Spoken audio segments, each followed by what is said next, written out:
Ladies and gentlemen, before I begin, I join in acknowledging the traditional owners of the land on which this university stands, and I also thank the Australian College of Educators for giving me this opportunity to make a postscript, effectively, to the review I chaired in 2011. I also note that there are so many presidents, past presidents, and even a future president of ACE here tonight, and I also stand here quite worried because one of my former partners in the review, Ken Boston, is watching and listening to every word I say. Ladies and gentlemen, it's an enormous privilege to be asked to deliver the inaugural Jean Blackburn oration. The privilege for me is twofold. First, to be addressing a gathering at a university that I regard extremely highly and with great respect is a wonderful thing for me. And I say this as, and indeed despite being, the Chancellor of another one in another state. I welcome the Vice-Chancellor and I thank the University of Melbourne for having us here today. Second, as you've heard, Jean Blackburn was quite a person. She was a person who contributed. She was a person who had an economist background. I studied for a short time economics and have gone back and had a look at some of her stuff, and she was a wonderful educationist. Interestingly, as was said, she contributed enormously to the 1973 report, School in Australia, which was chaired by Peter Carmel. Isn't it interesting that it took 40 years, bar one, to actually get to another review? Her celebration, the celebration of her life and her contribution, in my opinion, is something I should be very privileged to be involved in. Unlike Jean Blackburn, I cannot call myself an educationalist. I'm an educated businessman who believes fervently in education and wants to contribute to his country and his society. Tonight, in honouring an educationalist, I'm surrounded by so many of you who know more on the subject of education than I do and probably ever will. As a consequence, I've chosen to focus my address on a number of questions which have been raised with me since we delivered the review on school funding some 2 years ago. On these questions, I'll give you a view without seeking to be what I am not, and thereby avoiding any resulting embarrassments. I start by dealing with the question which I'm often asked. This question is, given what's occurred since the review was tabled, whether I regret in any way being involved. Most who ask the question are referring to the enormous use of my surname by those both in favour of what we said and those who are against. I suspect I know who started that and is in the audience.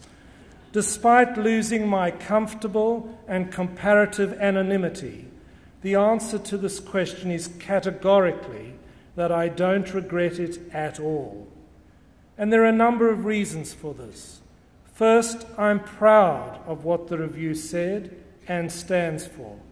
I still believe in the propositions we put, some of which I will deal with later in this address.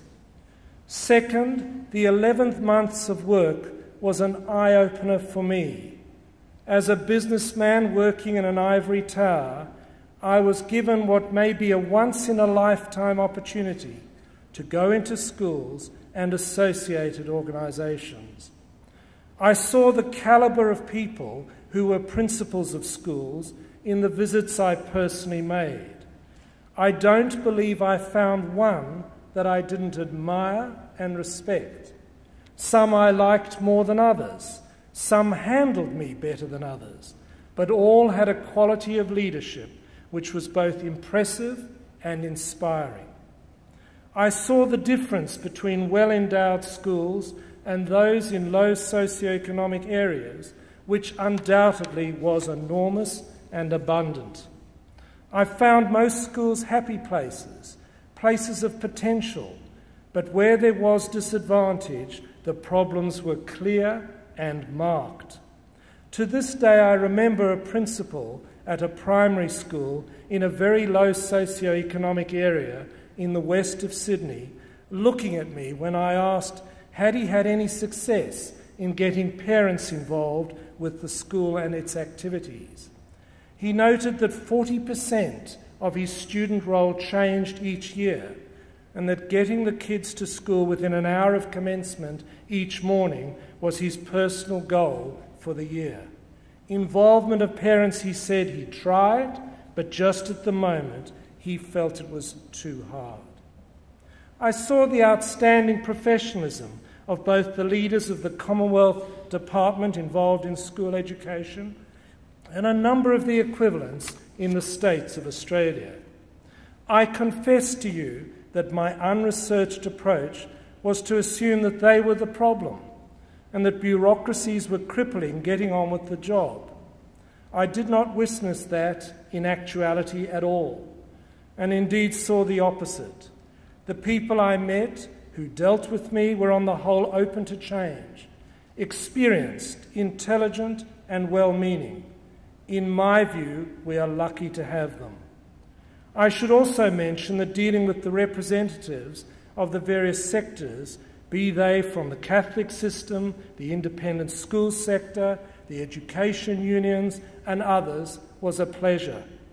All had designated views and agendas, but all dealt with us cooperatively and constructively.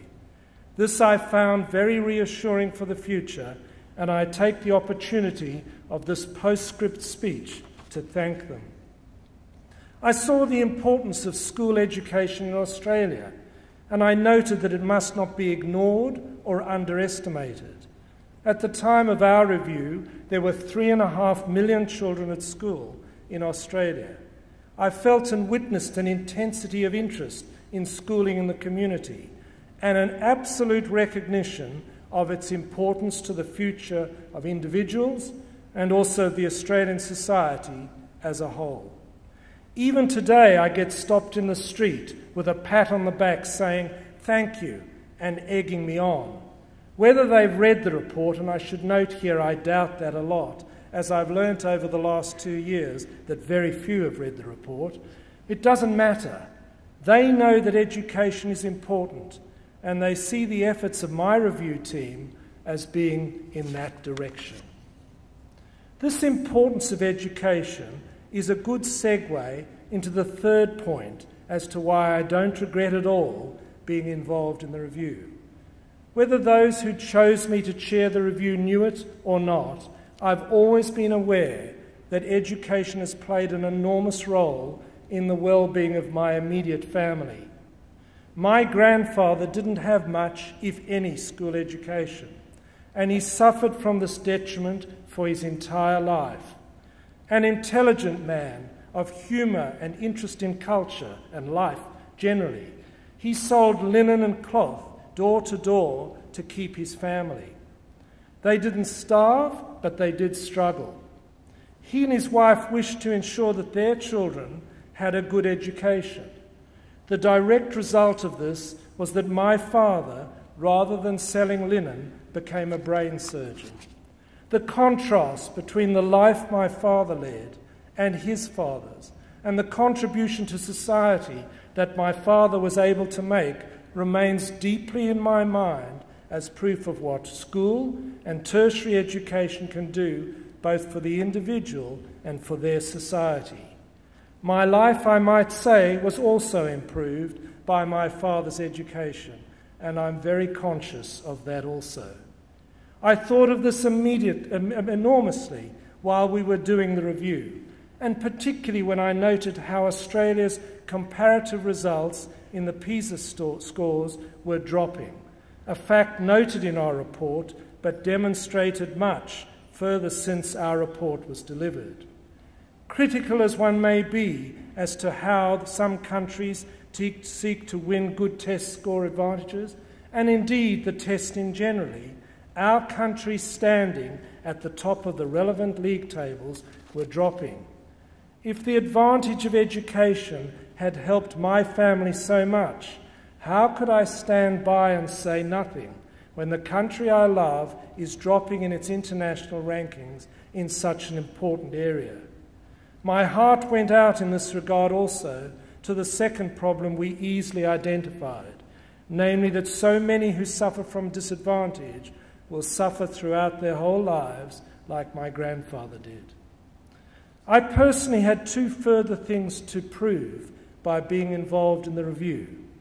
Namely, as a businessman dealing with big companies and big businesses, I wanted to show that I, like many involved in big business, still had a feeling for society, and a want, I might say, to contribute towards its betterment.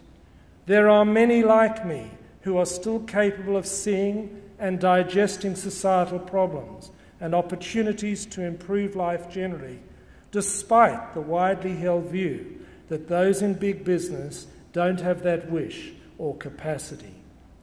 Second, it's a pet concern of mine that we tend in Australia to be involved in one sector and we don't stray to the others. If you are like me in business, you generally don't go into government service or the not-for-profit sector and vice versa.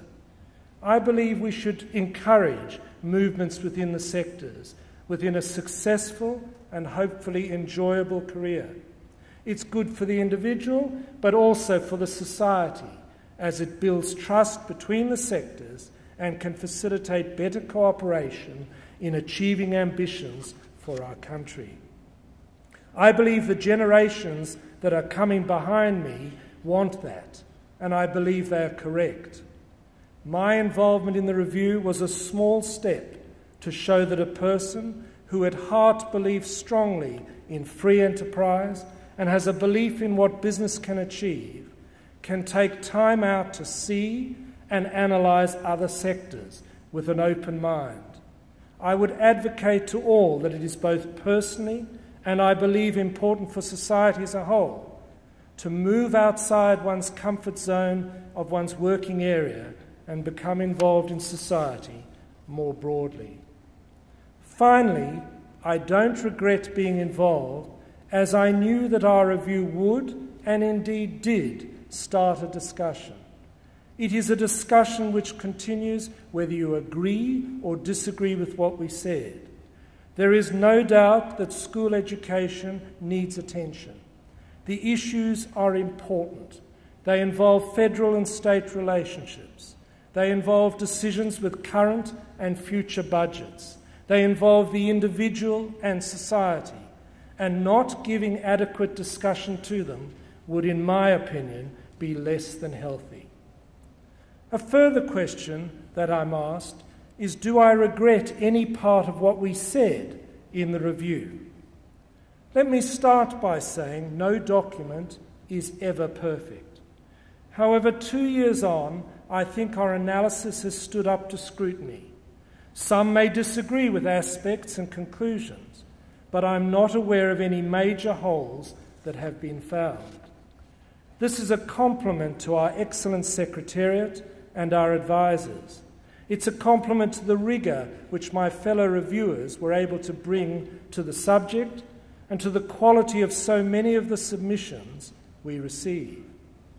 If I have a regret, it's the decision which we took to include in the report calculations of what our suggestions on a new school resource standard were likely to cost.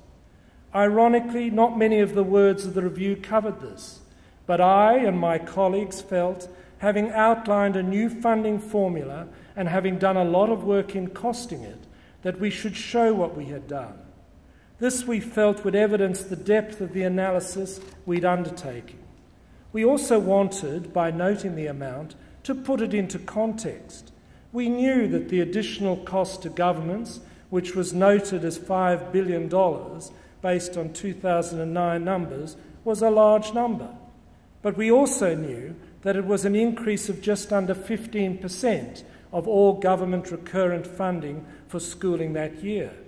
And we also knew that it was less than 0.5 of 1% of the gross domestic product of Australia for that year.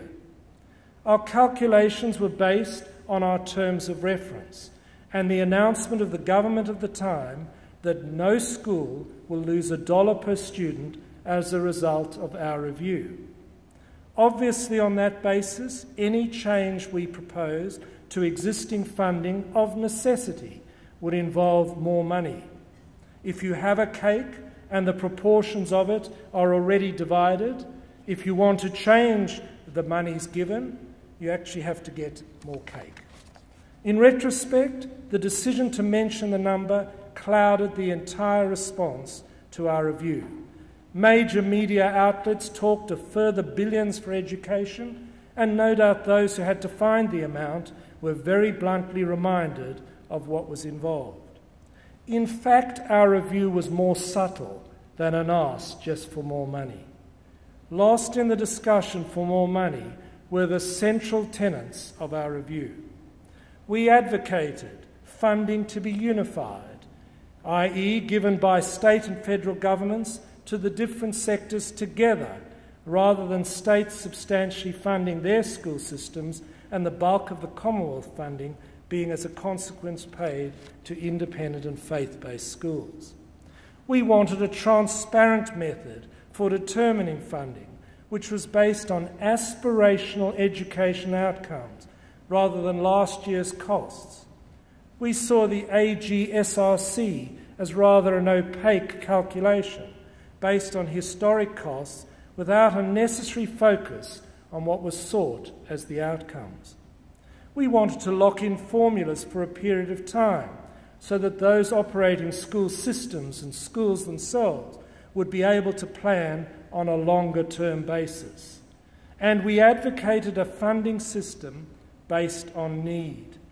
One of the easiest decisions we were able to take is that what we as a review team believed equity should mean. We believed that in determining a suitable funding system, one had to absolutely be aware that differences in educational outcomes should not be the result of differences in wealth, income, power, or possessions. And let me tell you, that was a unanimous view.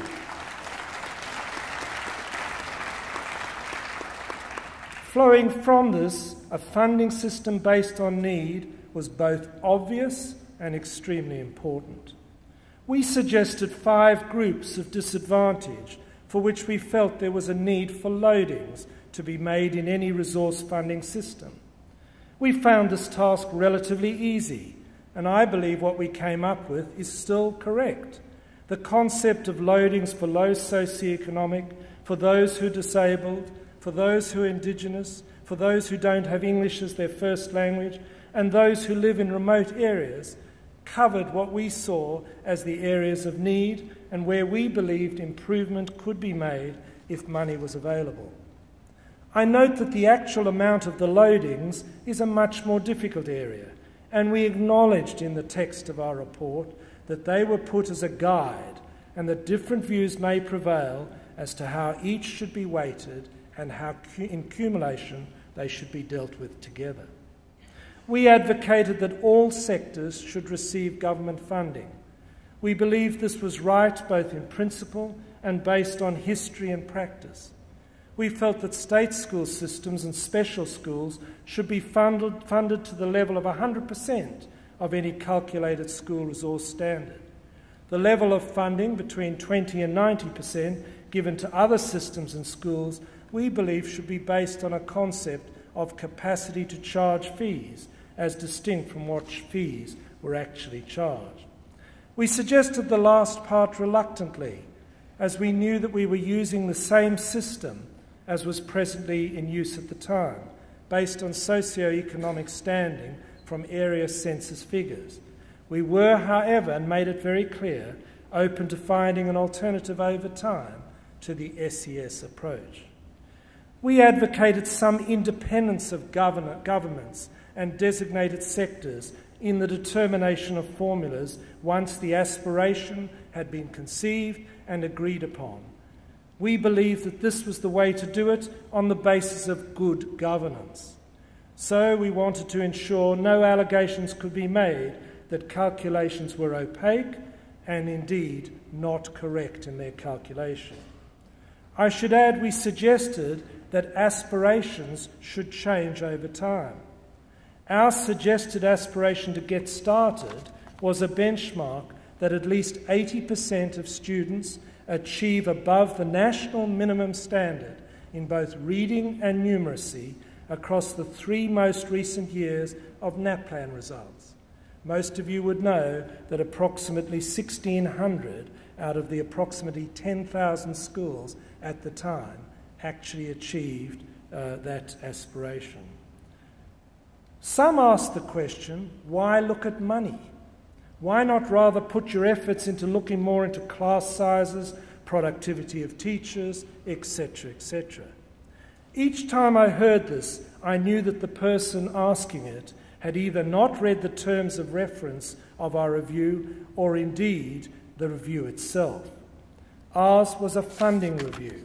Our terms of reference were not to work out how best to deliver education or indeed educational outcomes, but how to fund them. If it had been the former, a business person like me would not have been the best choice to chair it, and indeed many of you here tonight would have been a better choice. We did in Chapter 5 of our report make some comments on improving excellence in school education. Inherent in that chapter was an acknowledgement that certain essential elements are needed for a successful school education system. But that was not the essence of what we were asked to opine on. Interesting, the whole methodology of our thinking was to establish a new school resource standard, which had plugged into it an aspiration and then a determination by looking across the breadth of the country over all its sectors and determining who is achieving that aspiration and what it is costing. That cost then would actually drive the resulting formulas. Doing it this way, we were not advocating particular ways of education involvement, but merely looking at the costs of a particular aspiration for those who are at that point now. A further question which is often asked is, where are the review and its suggestions now? One of the most satisfying hours I have spent in the last 12 months, and Ken Boston was with me, was attending at their invitation a meeting with the Department of Education in New South Wales. There, a well-prepared and thought-through presentation given by senior members of that department put up on the screen the essence of our proposed needs-based approach and demonstrates that so much of it has and is being implemented in New South Wales. I'm aware that other states of Australia have also started to move in full or in part towards that end. So whilst money was the headline, some of our basic recommendations have and are seeing the light of day. As to the money, it seems guaranteed to 2017, and I'm pleased with that. However, the question is, what happens then? The budget of last week seems to follow the suggestion by the National Commission of Audit that after 2017, funding should be based on indexed increases of 2017 funding.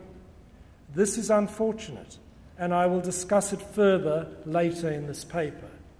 I want to put on record that I sincerely hope that in the period between now and 2017, the federal government will change the presently budgeted position. I'm often urged to lobby for more and to say more.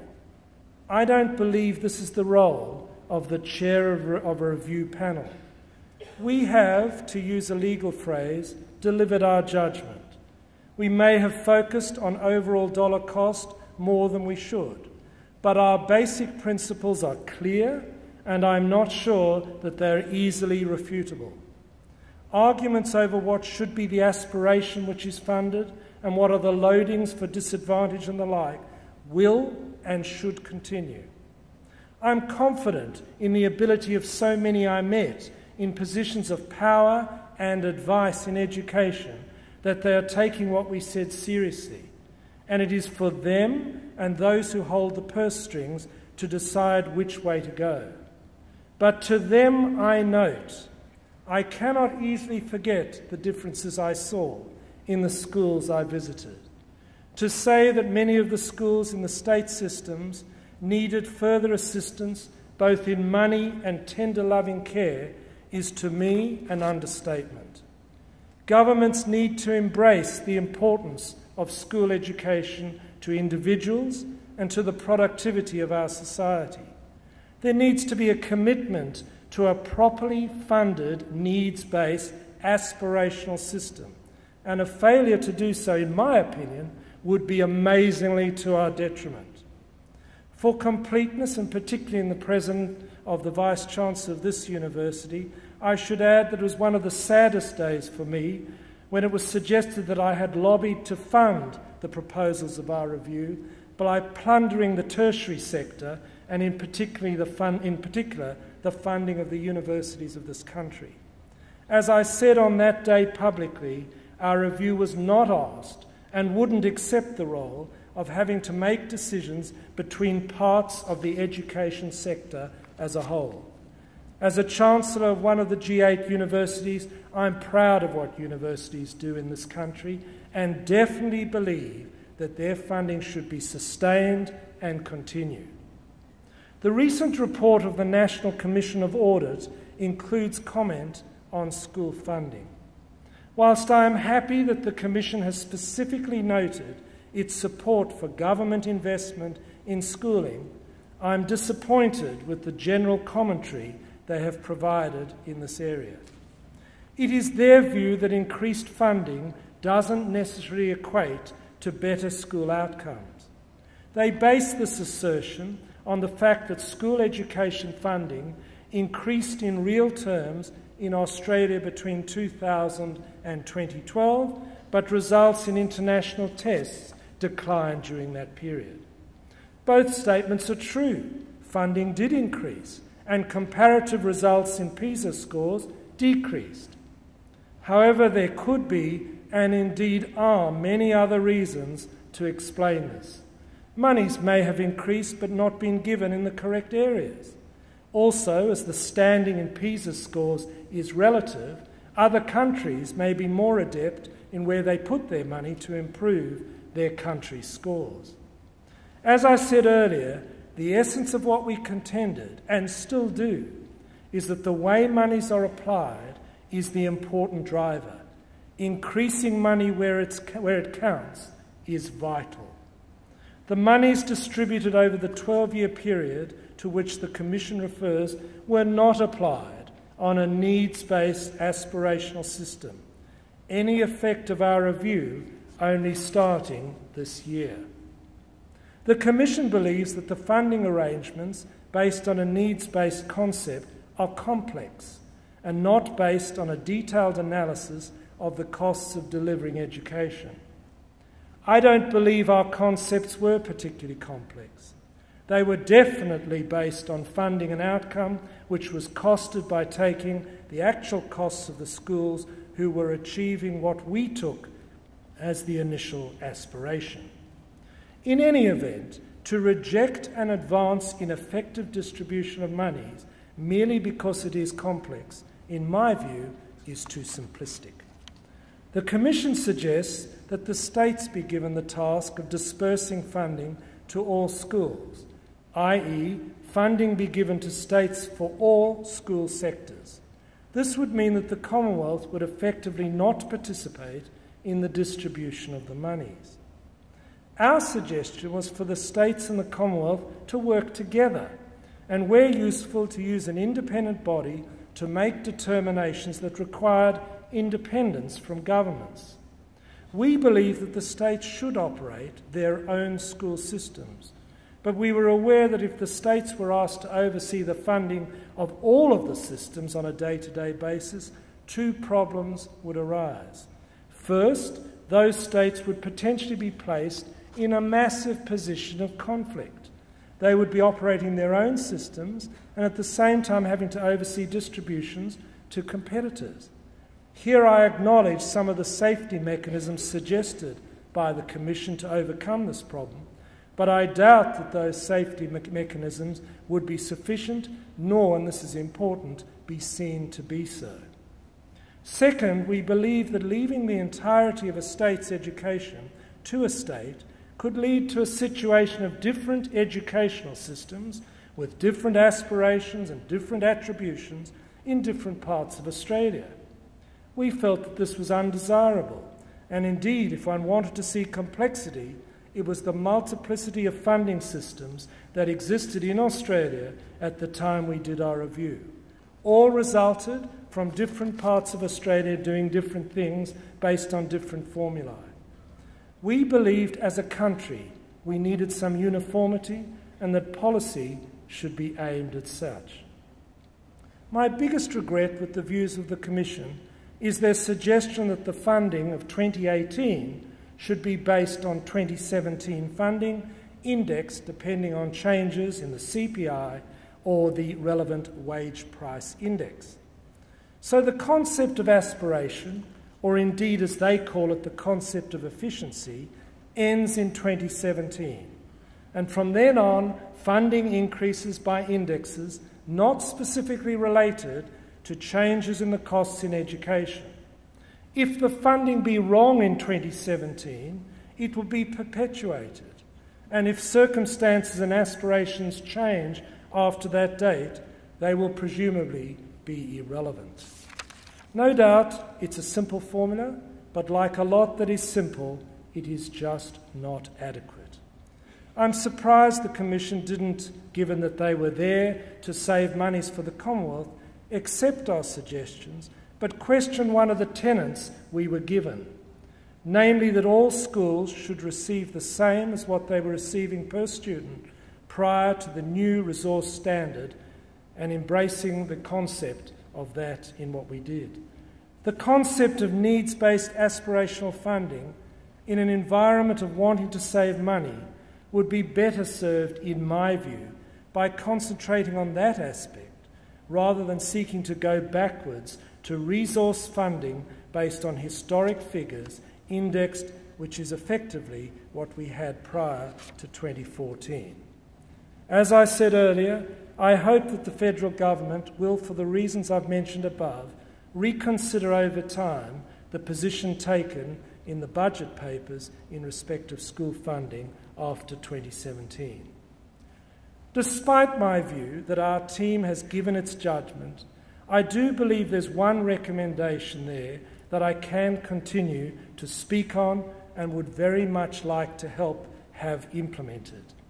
This is Recommendation 41, which reads, "The Australian Government should create a fund to provide national leadership in philanthropy in schooling and to support schools in need of assistance to develop philanthropic partnerships."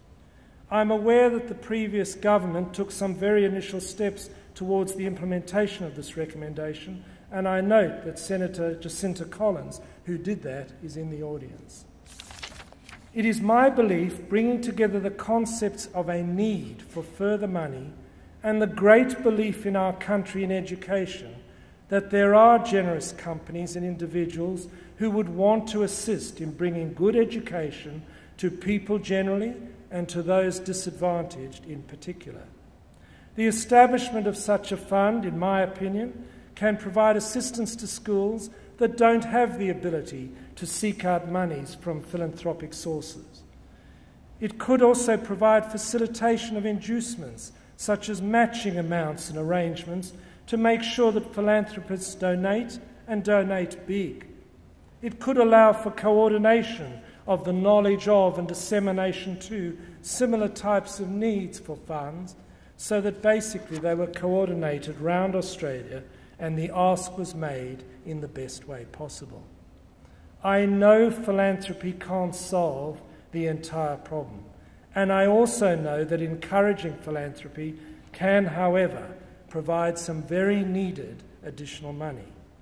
Such a fund can allow those who wish to assist students and educate generally to be involved in a constructive and focused way.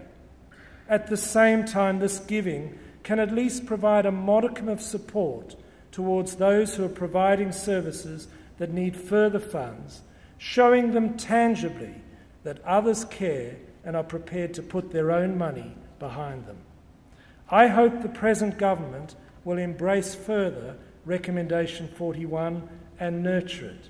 Let me categorically, however, state that facilitating philanthropy must not be seen as a substitute for the requirement of governments to deal with funding of a needs-based, aspirational school system. Ladies and gentlemen, I would leave you with the strong view that 2 years on, I believe that the findings of our review continue to be discussed and in many respects are being implemented.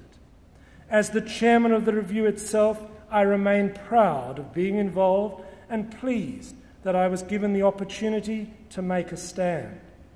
The stand is to advocate the improvement of equity in education funding, but it is even more than that. It's to cultivate support for the benefits of school education and how we should revere it, and if I may say so, those who work within that sector.